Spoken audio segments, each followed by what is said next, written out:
नमस्कार दोस्तों, एग्जाम गुरुजी के वीडियोस में आपका स्वागत है। और जिस प्रकार से नोटिफिकेशन का दौर स्टार्ट हो गया है, अभी कुछ में कैलेंडर का आया था, ईएसबी का कैलेंडर जारी किया गया था। अभी उसी क्रम में आगे बढ़ते हुए एमपीपीएससी ने अपना इस सत्र का पहला नोटिफिकेशन जारी किया है और लगभग बहुत सारे पदों पे आशा की जा रही थी कि वैकेंसीज जारी की जाएंगी, लेकिन शुरुआत है, धीरे धीरे हो रही है, पर शुरुआत तो हो रही है। इसी क्रम में आज क्या किया है कि आयोग ने खनिज अधिकारी यानी माइनिंग ऑफिसर, साथ ही में सहायक अनुसंधान अधिकारी, आंतरिक लेखा परीक्षक अधिकारी की इन्होंने वैकेंसी जारी करी है। इसके पद की योग्यता क्या है, पद संख्या क्या है, आवेदन कब से भरना प्रारंभ होंगे और कौन कौन लोग इस फॉर्म को भर सकते हैं और किस आयु वर्ग के लोग भर सकते हैं, ये सभी जानकारी आपको आज भी अगले 10 मिनट में मिल जाएगी। सभी लोग धैर्य बनाए रखना है और वीडियो को लिंक को ज्यादा से ज्यादा शेयर करना है। तो शुरुआत करते हैं। सबसे पहले हम बात करेंगे बात करी जाए किसकी, सहायक अनुसंधान अधिकारी की। तो सहायक अनुसंधान अधिकारी होता है जो असिस्टेंट रिसर्च ऑफिसर होता है और इसके लिए जो पद जारी किए गए हैं, अभी अभी इसकी जो प्रारंभ होगी, फॉर्म भरने की जो तारीख प्रारंभ होगी आपकी 24 जनवरी से फॉर्म भरे जाएंगे। 24 जनवरी से फॉर्म भरे जाएंगे और ये 23 फरवरी तक आपके फॉर्म भरे जाएंगे। लगभग एक महीने का आपको समय इसमें दिया जाएगा। तो 24 जनवरी से 23 फरवरी तक आप सभी को इसके फॉर्म भर लेने हैं। एक और 2025 की 1 तारीख से आपको इसमें क्या किया जाएगा, क्या कहते हैं, आपकी एज काउंट की जाएगी। साथ ही जो महत्वपूर्ण चीज होती है कि इस फॉर्म को भर कौन कौन सकता है, ठीक है। तो इस फॉर्म को वही व्यक्ति भर सकता है जिसने ह्यूमन साइंस, अर्थशास्त्र, वाणिज्य, सांख्यिकी इन विषयों में क्या किया हुआ है, द्वितीय श्रेणी में यानी सेकंड डिवीजन भी, पीजी यानी स्नातकोत्तर की उपाधि ले रखी है। साथ ही साथ 2 वर्ष का अनुसंधान का कार्य का अनुभव भी होना चाहिए। तो अब इसमें ऐसा कोई अनिवार्य नहीं किया है कि ये होना ही होना चाहिए, हो ये सकता है भाई अंतिम चयन के स्तर पर जो समान अंक होने पर 2 वर्ष का जो अनुसंधान कार्य होगा उसको उस जो अभ्यर्थी होंगे उसको क्या दिया जाएगा, उसको पहले ही क्या दिया, प्रायोरिटी दी जाएगी। तो ये भी होना अनिवार्य है। लेकिन यहाँ पर इन्होंने ये चीज नहीं लिखी है, अभी मेरे को दिखी कहीं पे, कि गवर्नमेंट सेक्टर में होना चाहिए कि प्राइवेट सेक्टर में भी होना चाहिए। यदि आपने प्राइवेट ऑर्गेनाइजेशन में भी किया है, जैसे आप अर्थशास्त्र और वाणिज्य वाले कहाँ करेंगे, तो आपने ध्यान दिया होगा कि जो हमारे अटल बिहारी वाजपेयी अनुसंधान संस्थान है, आपका क्या कहते हैं, सुशासन विभाग है, साथ में आपका नीति आयोग है। तो यहाँ पर भी ऐसे जो स्टूडेंट्स होते हैं जिनका इस सब्जेक्ट से पीजी होता है, उनको रखा जाता है और उनसे कई चीजें जो डेटा वगैरह कलेक्ट करवाया जाता है। तो ऐसी बहुत सारी जगह होती हैं। बात करी जाए कि कितने पदों पर यह वैकेंसी आई है, तो कुल मिलाकर के जो पदों पे वैकेंसी आई है वो 87-13 पे बांट दी जाए तो कुल 17 पदों पर यह वैकेंसी आई है।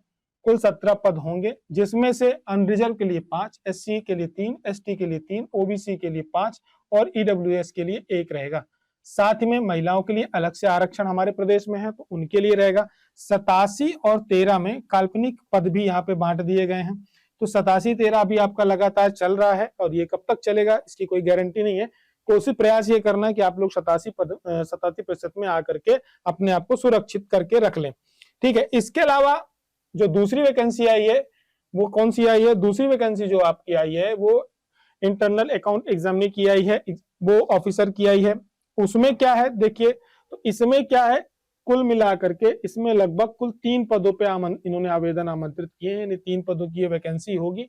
और इसमें बात की जाए कि इसमें योग्यता क्या रहेगी, कौन कौन इसके फॉर्म भर सकते हैं, तो देखिए अकाउंट ऑफिसर का पेपर है इसमें, तो स्वाभाविक रूप से इसमें आपको सांख्यिकी अथवा गणित या अर्थशास्त्र में आपको कम से कम पीजी किया होना चाहिए, 2-3 श्रेणी के साथ आपको पास करके रखना है, वही लोग इसमें फॉर्म भर सकते हैं। बाकी के सभी पोस्ट ग्रेजुएट छात्र नहीं भर सकते।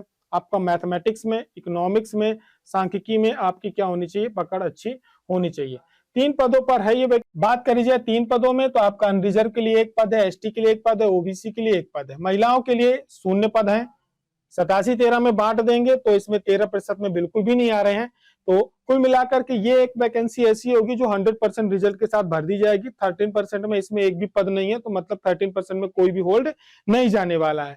तो जिनका मैथमेटिक्स से, इकोनॉमिक्स से और बाकी सब्जेक्टों से पीजी है, क्या कहते हैं, स्टैटिक्स से, वो लोग इस पद को जरूर भर दें।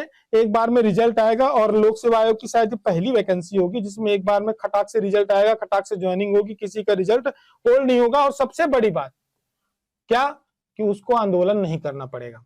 तीसरी वैकेंसी आई है खनिज अधिकारी की यानी माइनिंग ऑफिसर की।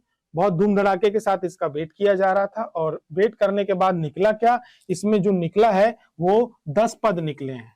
ठीक है, तो माइनिंग ऑफिसर हमारे यहाँ देखिए, पहली बात तो ये देखो, इसमें बुरा मानने वाली बात नहीं है।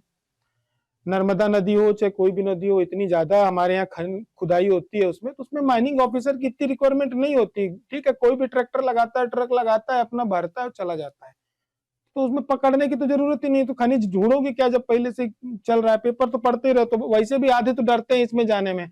2 आईपीएस हमारे यहाँ बेचारे उनको मार दिया गया, माइनिंग में ही तो मारा गया था, उन्होंने खनन तो रोका था, ठीक है, रेती रोका था। तो ये विभाग बहुत खतरनाक विभाग है, इसको ध्यान में रखना। 10 पदों पे वैकेंसी है और इसके भी आयोजन जो स्टार्ट किए जाएंगे, आपके जो फॉर्म भरने प्रारंभ किए जाएंगे वो 31 जनवरी से प्रारंभ किए जाएंगे। 1 मार्च तक इसका आराम से फॉर्म भरा जाएगा। 1 महीना धड़ल्ले के साथ फॉर्म भरना। आयोग बोल रहा है कोई जल्दबाजी नहीं है, इत्मीनान के साथ फॉर्म भरिए और आराम से क्या करिए, आप आकर के पेपर दीजिए। तो पेपर देने कौन कौन जाएगा, पेपर देने जिन्हें जाना है वही लोग फॉर्म भरे जिनका भू विज्ञान से यानी जियोलॉजी से पीजी किया हुआ है, ठीक है, या अप्लाइड जियोलॉजी में भी इन्होंने एमटेक की डिग्री ले रखी है, वही लोग इसमें केवल क्या करेंगे, आवेदन करेंगे। इसके अलावा बाकी लोग इसमें आवेदन नहीं कर सकते। माइनिंग ऑफिसर की जो वैकेंसी है, बहुत सारे छात्र वेट कर रहे थे। अभी हमने जब लाइव क्लास ली थी तो बहुत सारे छात्रों ने कमेंट भी किया था माइनिंग ऑफिसर की वैकेंसी कब आएगी। तो लो भैया आ गई है, देख लो, ठीक है, आरती वारती उतार लो, बहुत भयंकर वैकेंसी आ रही है। अब इसमें क्या है, अनरिजर्व वालों के लिए 2 है, एससी के लिए 2 है, एसटी एससी सभी को बराबर दिया गया है। सबसे अच्छी बात यह समानता का अधिकार दिया गया है, सबको 2-2 वैकेंसी है। महिलाओं को भी कोई लड़ाई झगड़ा किसी के बीच में नहीं कराया गया है। महिलाओं से लेकर के ओबीसी तक जितने भी रिजर्व कैटेगरी में आते हो सबको 1-1 वैकेंसी दी गई है। किसी के घर बर्तन नहीं फूटेंगे, सरकार पूरा ध्यान रख रही, सबका साथ, सबका विकास, सबका सम्मान। ठीक, तो अनरिजर्व वालों में सबके लिए 2-2 लेके आया है। महिलाओं में भी कोई लड़ाई झगड़े का कंटक नहीं, सबको 1-1 दिया है। 87 में भी इनने इसी प्रकार से बांटा है। तो लड़ाई झगड़े की कोई जड़ कहीं पर नहीं छोड़ी। तो ये देखो भाई, ये सरकार 2.5 लाख वैकेंसी ऐसे ही लेके आएगी, लड़ाई झगड़ा नहीं करवाएगी, तो ये ध्यान में रखना है। अब इसके अलावा अब अप्लाई कौन कर सकता है, जियोलॉजी का हमने बता ही दिया। तो 30 श्रेणी का राजपत्रित अधिकारी होता है, स्थायी पद रहेगा।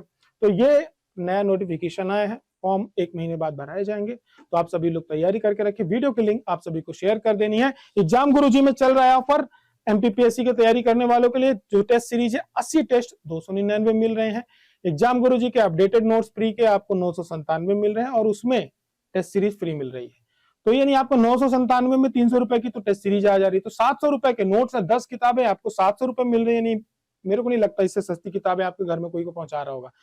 फिर हमारी आपकी मुलाकात होती है अगले अपडेट्स के साथ। जैसे कुछ आता है वीडियो की लिंक जरूर शेयर करें। तब तक के लिए, और हाँ एक बात देखो यार, वैकेंसी 1 आए, 2 आए, 3 आए, 10 आए, सिलेक्शन लेने वाला एक में भी लेके चला जाता है। ठीक है, तो जिनका भी इस विषय में पीजी है, पोस्ट ग्रेजुएशन है, थोड़ी भी सिंसियरली तैयारी कर दोगे, आपने पढ़ा हुआ है, बहुत अच्छी जॉब है ये। 30 श्रेणी की बहुत ही शानदार पोस्ट होती हैं, हंसी मजाक अपनी जगह, आराम से नौकरी लेके चले जाओगे, अधिकारी बनकर के बैठ जाओगे। बहुत सारी ऐसी वैकेंसियां हाथ से निकल जाती हैं, बाद में आपको मालूम पड़ता है कि आपका मित्र उस विभाग में पोस्टेड है, मैं क्या कर रहा था। तो मेरा आप लोगों को सुझाव है, यदि आप लोगों की डिग्री है इसमें, बहुत सिंसियरली थोड़ी मेहनत कर लो, आराम से इसमें क्या करोगे, आप लोग सिलेक्शन लेके निकल जाओगे। फिर हमारी आपकी मुलाकात होती, तब तक अपना ध्यान रखें। वीडियो की लिंक जरूर शेयर कर दें। जय हिंद, जय भारत।